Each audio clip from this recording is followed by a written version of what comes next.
Hello दोस्तों, मैं अनामिका सिंह स्वागत करती हूँ आप सबका आपके यूट्यूब चैनल नॉलेज कॉर्नर में। फ्रेंड्स, हम लोग यूपी एल्टीग्रेड जैसा कि आप सभी को पता है कि बायोलॉजी जिसे आप जूलॉजी और बॉटनी जिसमें दोनों सब्जेक्ट पूछे जाते हैं, इसका एग्जाम 17 जनवरी को है। जिसके लिए अभी हम लोग जूलॉजी के प्रीवियस ईयर क्वेश्चन डिस्कस कर रहे हैं, लेकिन अभी हाल फिलहाल हम लोगों ने बॉटनी के भी प्रीवियस ईयर स्टार्ट किए हैं, जिसमें हम लोगों ने वायरस टॉपिक 3 क्लास में कवर कर लिया है। आज से जो हमारा नया टॉपिक स्टार्ट हो रहा है वो बैक्टीरिया है, यानी कि जीवाणु। जीवाणु के चाहे bacterial structure, bacterial cell, nutrition, reproduction, economic importance, जीवाणु से होने वाले रोग, जितने भी क्वेश्चन हैं सबको हम लोग जो है इस चैप्टर में कवर करेंगे। अगर आप चैनल पे नए हैं तो सब्सक्राइब कर लीजिए और कमेंट बॉक्स में अपनी राय ज़रूर बताइएगा। ये बुक आपके सामने आप देख सकते हैं, यूथ पब्लिकेशन की बुक है और इसमें यूपी एल्टीग्रेड, टीजीटी, पीजीटी, साथ साथ जीआईसी के सारे इंपॉर्टेंट क्वेश्चन जो है इसमें इंक्लूडेड किया गया है। सब चैप्टर वाइज इस तरह से आपको पर डे मिलेगा।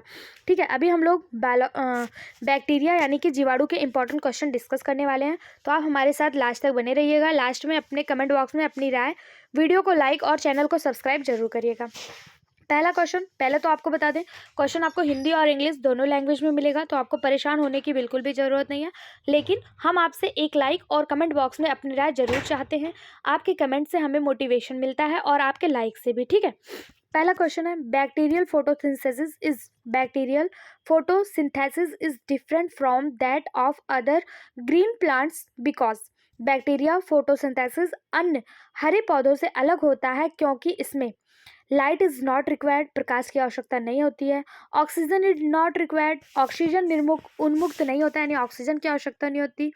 फास्फोरिलाइजेशन इज नॉट रिक्वायर्ड, यानी फास्फोरिलाइजेशन की आवश्यकता नहीं होती। या फिर ऊर्जा निश्चित नहीं होती, energy is not fix. UPPCS GDC में पूछा गया क्वेश्चन, इसका जो सही जवाब हो जाएगा वो हो जाएगा option B, oxygen is not release, oxygen उन्मुक्त नहीं होती है। ठीक है, इसका सही जवाब ऑप्शन बी हो जाएगा। बैक्टीरियल फोटोसिंथेसिस अन्य हरे पेड़ पौधों से अलग होती है क्योंकि बैक्टीरियल फोटोसिंथेसिस में जल का अपघटन नहीं होता है। ठीक है, इसमें क्या होता है, जल का अपघटन नहीं होता। इनके पास जो है वाटर स्प्लिटिंग कॉम्प्लेक्स का अभाव होता है और ये ऑक्सीजन भी उन्मुक्त नहीं करते हैं।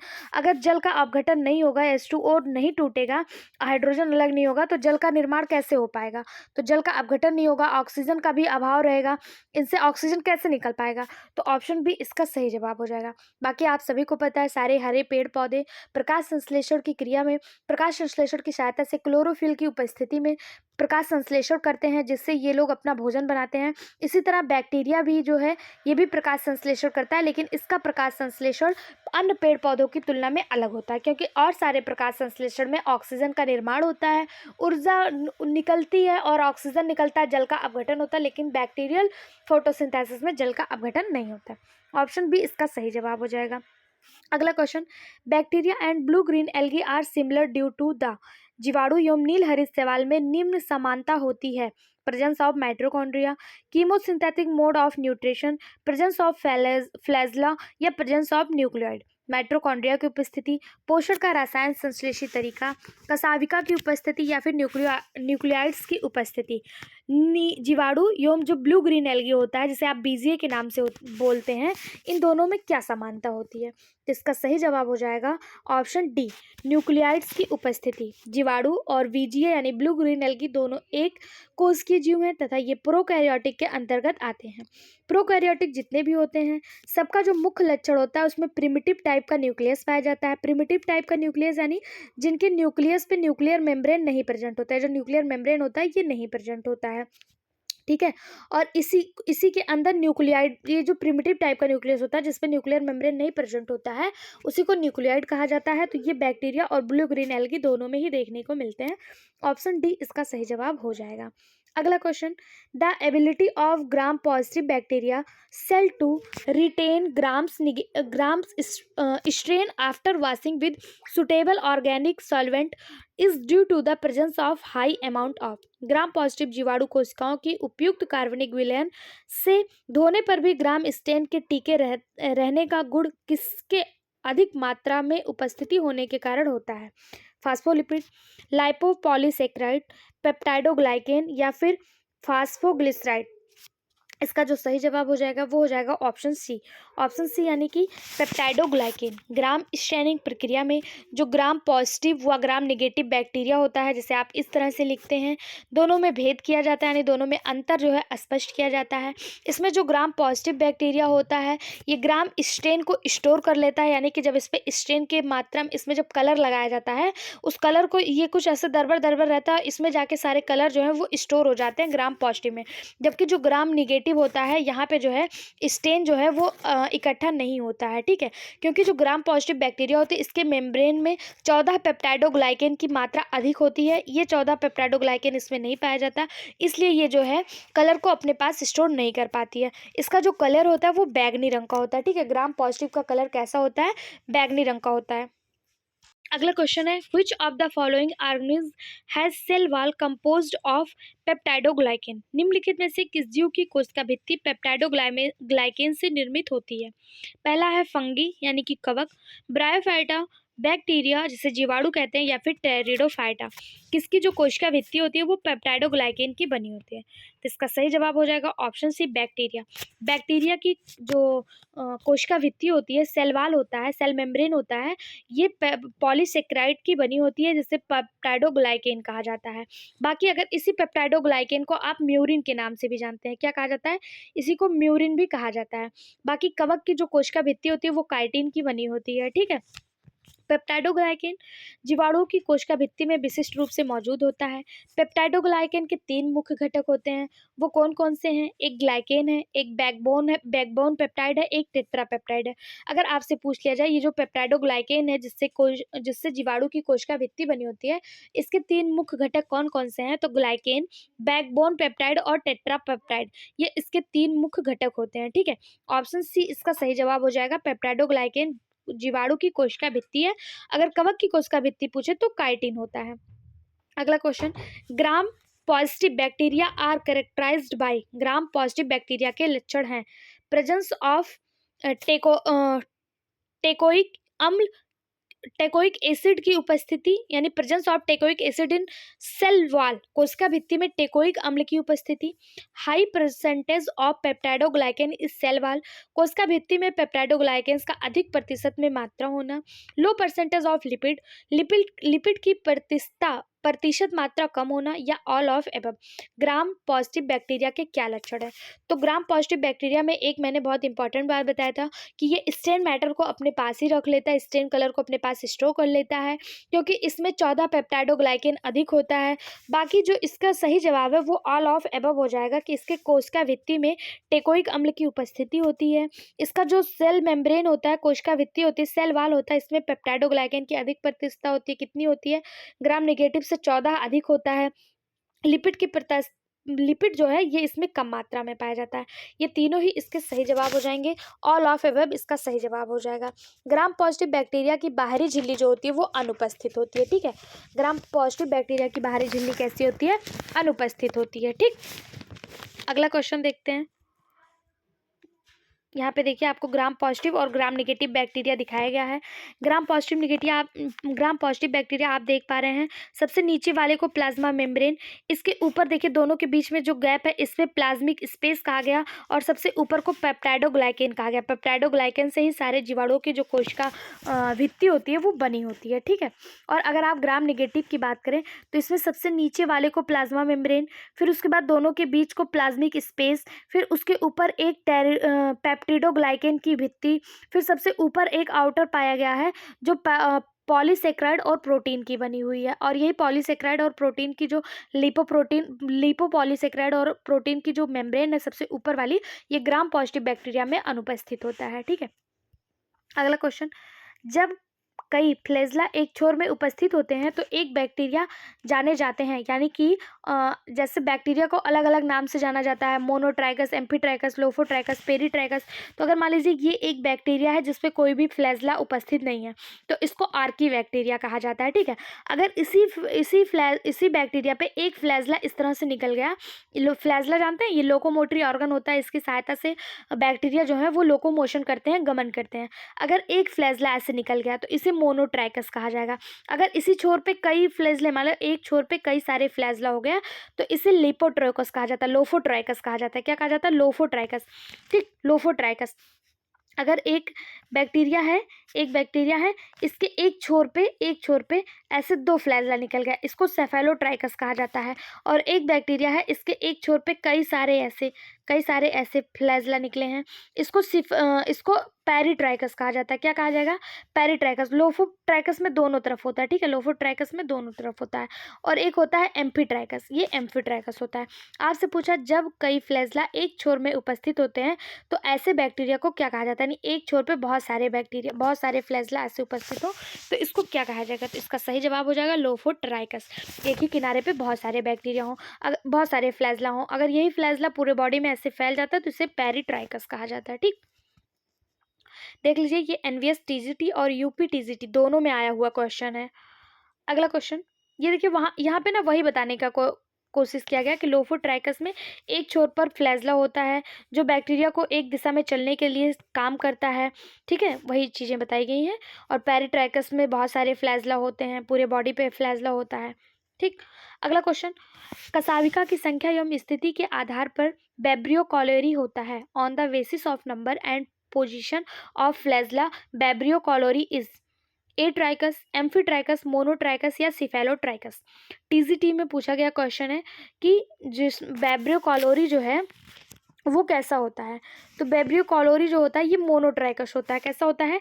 मोनोट्राइकस होता है। ठीक है, मोनोट्राइकस क्यों होता है? क्योंकि बेब्रियो कॉलोरी ग्राम नेगेटिव एकछिद अवावीय और अल्प विराम के आकार की बैक्टीरिया की प्रजाति है।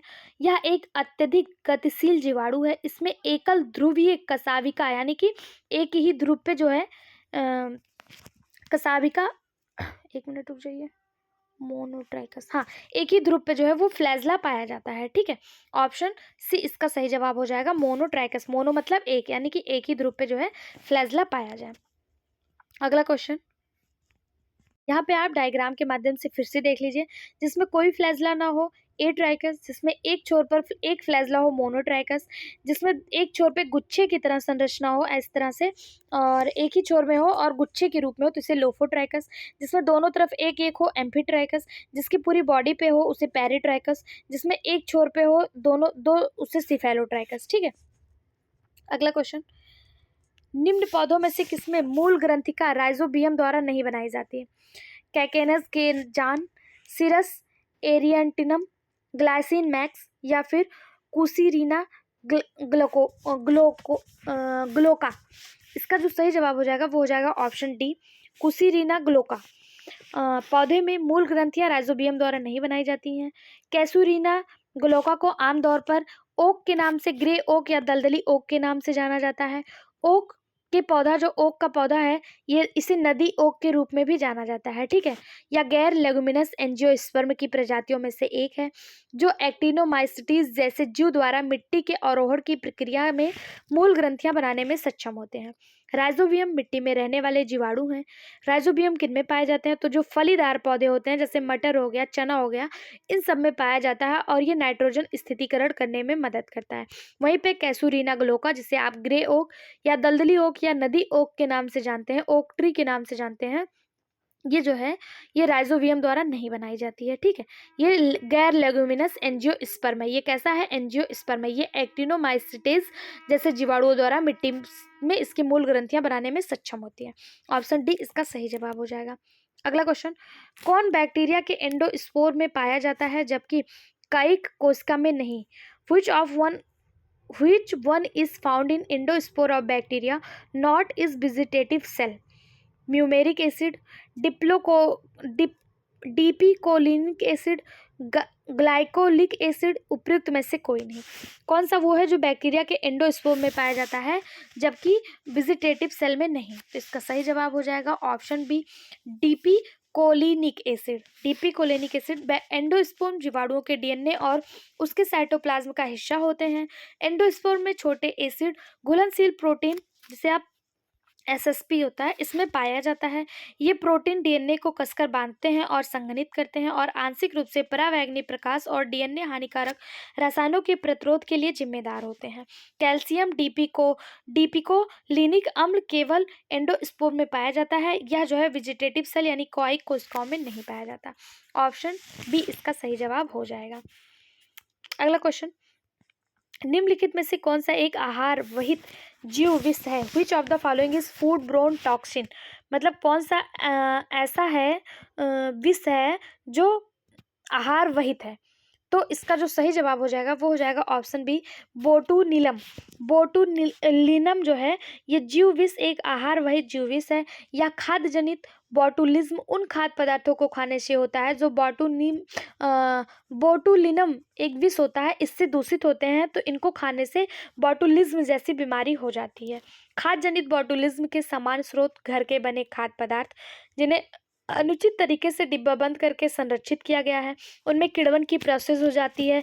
सामान्यतः जो हम लोग जनरल स्टोर से चीज़ें खरीद के लाते हैं जो पैक्ड होते हैं, उसमें भी बोटुलिनम जैसे विष जो है देखने को मिलता है। जैसे आपने शहद, अनाज का सीरा, इन सब चीज़ों में बोटुलिज्म जो होता है ये प्रेजेंट होता है और ये इसको खाने से बोटुलिज्म बीमारी होती है। ठीक है, इसके लिए जो बैक्टीरिया जिम्मेदार होती है उसे बोटुलिनम कहा जाता है। अगला क्वेश्चन,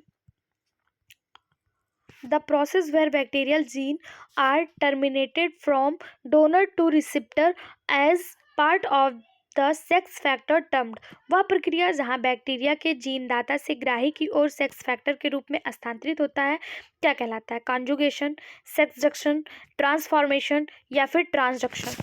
इसका जो सही जवाब हो जाएगा वो हो जाएगा option A conjugation. Option A इसका सही जवाब हो जाएगा। कॉन्जुगेशन जिसे संयुग्मन कहा जाता है, इस प्रक्रिया के तहत बैक्टीरिया यानी कि जीवाणु के जीन दाता से ग्राही की ओर सेक्स फैक्टर के रूप में पाइल्स के माध्यम से स्थानांतरित होता है। यानी कि दो बैक्टीरिया ऐसे आपस में एक दूसरे से कॉन्जुगेट हो जाते हैं और इसी पाइल्स के माध्यम से जो इनका जो आनुवांशिक चीज़ें होती हैं, आनुवांशिक फैक्ट्स होते हैं, आनुवांशिक फैक्टर होते हैं, वो एक दूसरे में जो है स्थानांतरित हो जाते हैं। ऑप्शन ए इसका सही जवाब हो जाएगा। यही प्रक्रिया आपको पैरामीशियम में भी देखने को मिलती है। यहाँ पे देख लीजिए, आपको डायग्राम के माध्यम से समझाया गया कॉन्जुगेशन की प्रक्रिया।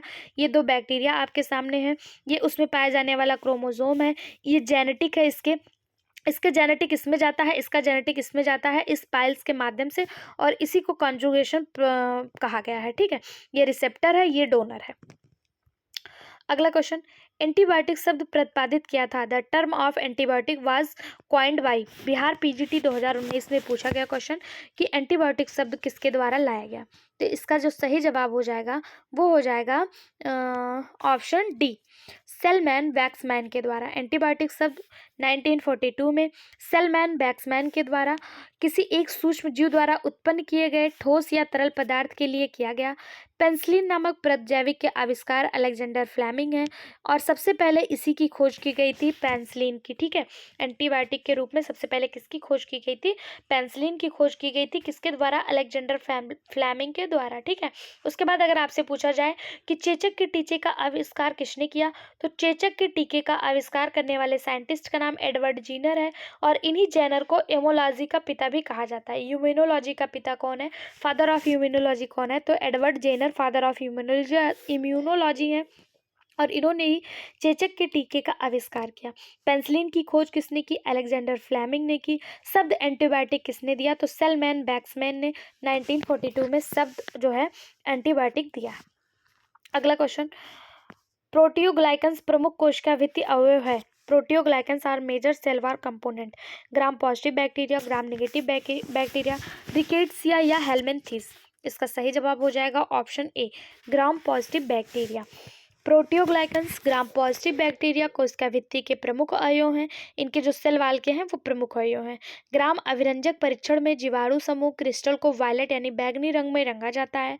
जो ग्राम पॉजिटिव बैक्टीरिया होती है इसके पास 14 पेप्टिडोग्लाइकन अत्यधिक होता है, इसलिए ये जो है बैंगनी रंग को अपने पास रख लेती है।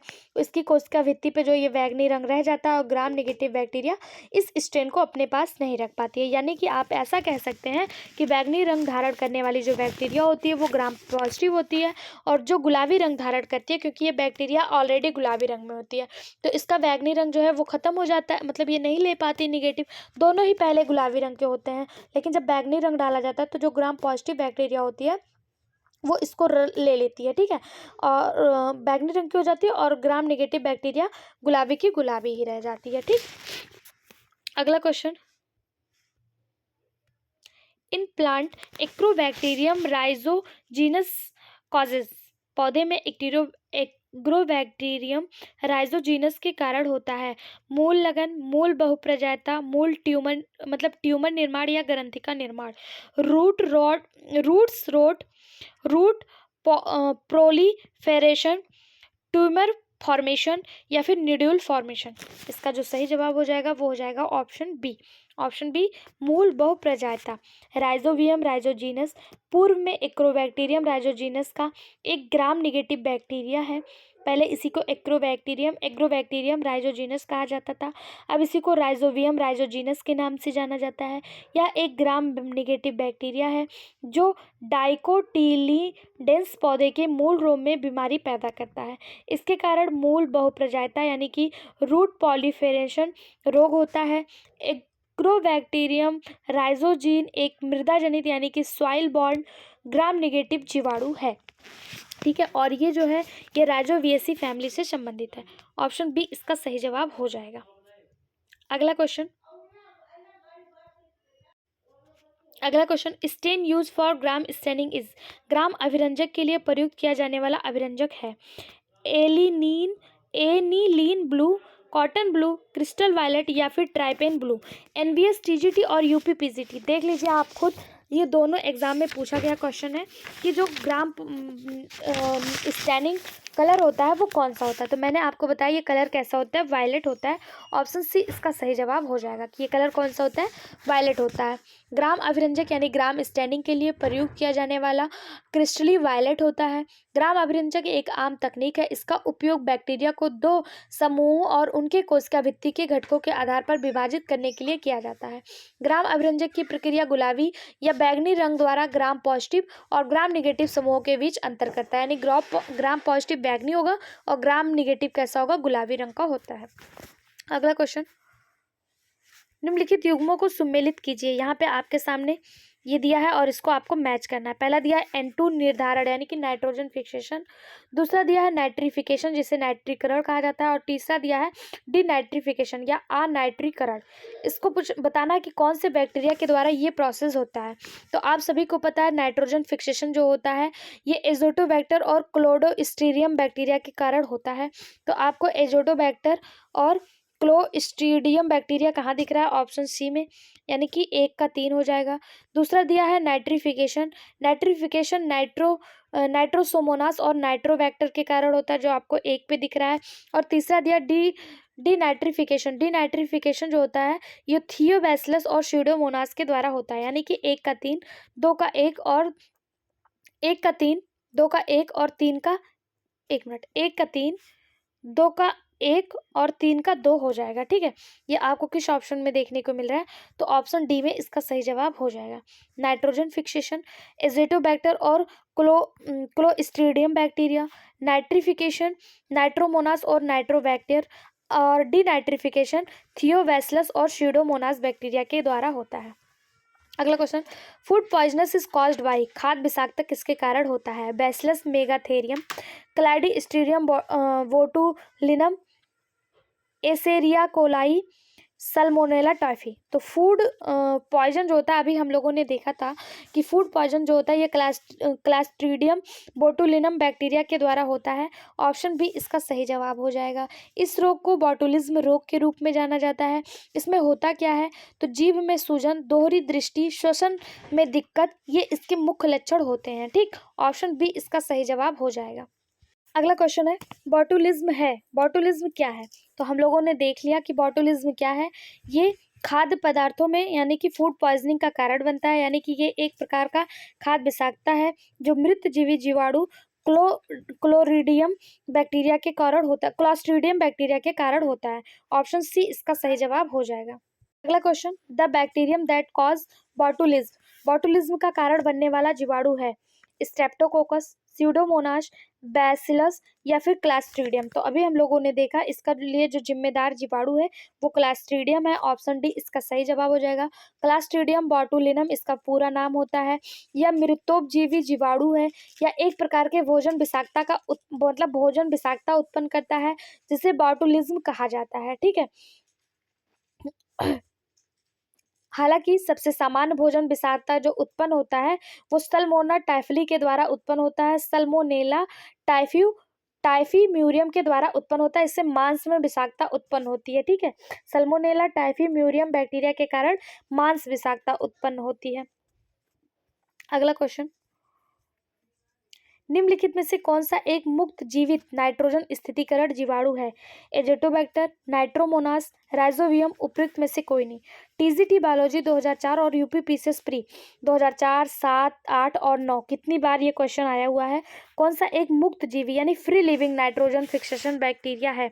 तीनों ही जो बैक्टीरिया दिया है ये तीनों ही नाइट्रोजन फिक्सेशन का कार्य करते हैं, लेकिन एजेटोबैक्टर जो है ऑप्शन ए में एजेटोबैक्टर ऑप्शन ए ये नाइट्रोजन स्थितीकरण जीवाणु है। इसके साथ साथ क्लास्ट्रीडियम, एनावीना, नॉस्टॉक, ये सभी जो है नाइट्रोजन फिक्सेसीकरण में कार्य करता है। एजेटोबैक्टर गतिशील गोलाकार बैक्टीरिया है जो सिस्ट द्वारा बनता है। इसका उपयोग ड्राइजोट्रॉप्स के अध्ययन के मॉडल जीव के रूप में किया जाता है और फूड एडेप्टिव पॉलीमर और जैव उर्वरक के रूप में भी इसका उपयोग जो है वो किया जाता है एजेक्टोबैक्टर का। ऑप्शन ए इसका सही जवाब हो जाएगा। अगला क्वेश्चन है, मेथेनोजेनिक बैक्टीरिया समूह से संबंधित है। Methanogenic bacteria belong to the group archaebacteria, cyanobacteria, eubacteria या राइजोबैक्टीरिया। इसका जो सही जवाब हो जाएगा वो हो जाएगा option A archaebacteria. Methanogenic bacteria archaebacteria समूह से संबंधित है। इस समूह के जीवाणु अवायवीय स्थितियों में मीथेन का उत्पादन करने की क्षमता रखते हैं। आर्कीबैक्टीरिया जीवाणुओं का सबसे प्राचीन व आग समूह है। इसकी उत्पत्ति करोड़ों वर्ष पहले पृथ्वी पर हुई थी। यह जीवित जीवाश्म विषम परिस्थितियां जैसे उच्च तापमान यानी कि हाई टेम्परेचर, हाई दाब, अम्लीय वातावरण, इन सभी में जो है अपने आप को जीवित रहने की क्षमता इनके अंदर पाई जाती है। यानी कि ऐसा कह सकते हैं कि जो आर्कीबैक्टीरिया होते हैं ये असाधारण परिस्थितियों में भी जीवित रह सकते हैं। ऑप्शन ए इसका सही जवाब हो जाएगा। मैथेनोजेनिक बैक्टीरिया आर्कीबैक्टीरिया समूह से संबंधित है। अगला क्वेश्चन, माइकोबैक्टीरिया वे के प्रोपेन को ऊर्जा के स्रोत के रूप में उपयोग किया जाता है या साइक्लोहेक्सान को साइक्लोहेक्सानोन में भी परिवर्तित करता है, जिसका यह उपयोग नहीं करता है, लेकिन इसका उपयोग स्यूडोमोनास द्वारा ऊर्जा के स्रोत के रूप में किया जाता है। माइकोबैक्टीरियम और स्यूडोमोनास के बीच किस प्रकार का संबंध है? देखिए क्वेश्चन आपको देखने में बहुत लंबा चौड़ा लग रहा होगा, लेकिन ये बहुत सिंपल सा क्वेश्चन पूछा है कि माइकोबैक्टीरिया वे के प्रोपेन को ऊर्जा के स्रोत के रूप में उपयोग करता है या साइक्लोहेक्सेन को साइक्लोहेक्सानोन में भी परिवर्तित करता है। लेकिन जो माइकोबैक्टीरियम वे के है ये जो है साइक्लोहेक्सानोन को यूज नहीं करता है। अगर ये नहीं यूज करता तो कौन करेगा? स्यूडोमोनास करेगा। तो माइकोबैक्टीरिया और स्यूडोमोनास के बीच का संबंध पूछा जा रहा है, तो इसका सही जवाब हो जाएगा ऑप्शन सी कॉमन्सलिज्म। कॉमन्सलिज्म क्या होता है? जहाँ जो दो जीव एक साथ रहते हैं लेकिन केवल एक जीव ही लाभान्वित होता है, यानी एक जीव को ही लाभ पहुंचता है तथा दूसरे को ना लाभ होती है ना हानि होती है। ऐसी सिचुएशन को, ऐसी स्थिति, ऐसी परिस्थिति को कॉमन्सलिज्म कहा जाता है। ठीक है। ऑप्शन बी इसका सही जवाब हो जाएगा। अगला question, bacteria bearing a tuft of flagella on both the poles are called. जीवाणु जिनके दोनों सिरों पर एक ही गुच्छे में कसाविका पाई जाती है उनको क्या कहा जाता है? एट्राइकस, पेरीट्राइकस, एम्फीट्राइकस या फिर लोफोट्राइकस। जिनके दोनों सिरों पे पाई जाती है उन्हें क्या कहा जाता है? तो इसका सही जवाब हो जाएगा ऑप्शन सी एम्फीट्राइकस। एम्फीट्राइकस जो होता है एक जीवाणु होते हैं, इसके दोनों सिरों पे जो है ये क्या कहते हैं फ्लैजला जो है वो प्रेजेंट होता है। एट्राइकस में कोई फ्लैजला नहीं होती, मोनोट्राइकस में एक फ्लैजला होती है, एम्फीट्राइकस में दोनों तरफ होती है, लोफोट्राइकस में एक ही छोर पे कई सारे फ्लैजला होते हैं और पेरीट्राइकस में पूरे बॉडी पे फ्लैजला प्रेजेंट होते हैं। ठीक है। अगला क्वेश्चन, बैक्टीरिया छोर पर कसाविका के एक गुच्छे वाला जीवाणु क्या कहलाता है? वही क्वेश्चन कि मतलब अगर एक बैक्टीरिया है उसके एक छोर पे बहुत सारे फ्लैजला प्रेजेंट है, इसको क्या कहा जाएगा? तो मैंने बताया ऐसे को क्या कहा जाएगा? लोफोट्राइकस कहा जाएगा। अगर केवल एक छोर पे एक प्रेजेंट है तो इसे मोनोट्राइकस, लेकिन एक ही छोर पे बहुत सारे गुच्छे के रूप में फ्लैजला प्रेजेंट है तो इसे लोफोट्राइकस। जहाँ पे एक भी नहीं प्रेजेंट है उसे ए ट्राइकस। जहाँ पे दोनों छोर पे एक एक प्रेजेंट है इसे एम्फीट्राइकस, और पूरे बॉडी पे प्रेजेंट है तो इसे पेरीट्राइकस के रूप में जाना जाता है। ऑप्शन बी इसका सही जवाब हो जाएगा। अगला क्वेश्चन, जीवाणु में ऐसी स्थिति जहाँ पर एक ध्रुव पर मात्र एक कसाविका उपस्थित होती है, यानी कि एक जीवाणु है और इसके एक ध्रुव पर केवल एक फ्लैजला है, इसको क्या कहा जाएगा? तो इसी को कहा जाता है मोनोट्राइकस। ये फ्लैजला बहुत सारे हो जाएंगे तो लोफोट्राइकस, ये फ्लैजला बिल्कुल गायब हो जाएगा तो ये हो जाएगा एट्राइकस, एक छोर पर एक और एक छोर पर एक हो जाएगा तो एम्फीट्राइकस, पूरी बॉडी पे हो जाएगा तो पेरीट्राइकस। इस चीज़ को आप चित्र के माध्यम से बहुत अच्छे से ध्यान रखिएगा। देखिए यहाँ डायग्राम में भी आपको बताया है जहाँ पे कोई फ्लैजला नहीं है एट्राइकस, एक फ्लैजला एक एंड पर मोनोट्राइकस, दोनों एंड पर फ्लैजला एम्फीट्राइकस, एक गुच्छे के रूप में एक एंड पर फ्लैजला लोफोट्राइकस और पूरे बॉडी पे पेरीट्राइकस होता है। यहाँ से क्वेश्चन बहुत ज़्यादा बनते हैं, एनवीएस, टीजीटी, पीजीटी, केवीएस और एलटी ग्रेड जी, ऐसे सब में यहाँ से क्वेश्चन देखने को मिला। तो ये क्वेश्चन आपके लिए बहुत ज़्यादा इंपॉर्टेंट है।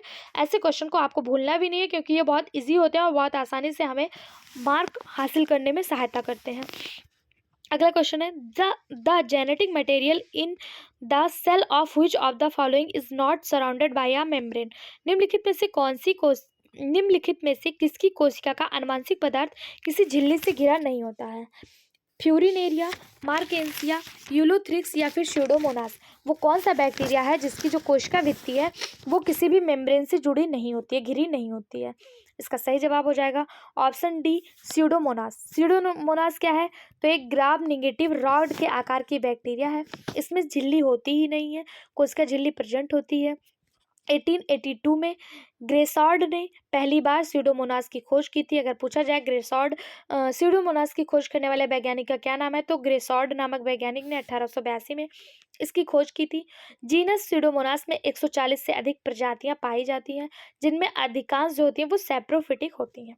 ओके, ऑप्शन डी इसका सही जवाब हो जाएगा। अगला question, which one is the following disease is caused by bacteria. निम्नलिखित में से कौन सा एक जीवाणु जनित रोग है? चेचक, रेबीज, तपेदिक या फिर खसरा, स्मॉल पॉक्स, रेबीज, ट्यूबरक्लोसिस या फिर मीसल्स। इसका सही जवाब हो जाएगा जीवाणु जनित रोग कौन सा है? सही जवाब हो जाएगा ऑप्शन सी तपेदिक, जिसे ट्यूबरक्लोसिस या टीवी के नाम से भी जाना जाता है। इसका जो बैक्टीरिया होती है ये बैक्टीरियल डिजीज है, यानी कि जीवाणु जनित रोग है। बाकी चेचक, रैबिस और मिसल्स ये सब वायरल रोग हैं, यानी कि विषाणु जनित रोग हैं। ठीक है, इसी को तपेदिक भी कहा जाता है। इसके लिए जो जिम्मेदार जीवाणु होता है उसका नाम माइकोबैक्टीरियम ट्यूबरकुलोसिस होता है। इसी के कारण जो है टीवी नामक रोग होती है, इसी को क्षय रोग या फिर तपेदिक के नाम से भी जाना जाता है। इसमें जो मुख्य अंग प्रभावित होता है वो फेफड़ा होता है। बाकी जो तीनों दिए हैं ये तीनों वायरस के कारण होने वाली बीमारियां हैं। अगला क्वेश्चन, ऑटोक्लेव का उपयोग किया जाता है। ऑटोक्लेव का an autoclave is used for संरोपण के लिए, रोगाणुनाशक के लिए, पृथक्करण के लिए या पहचान के लिए।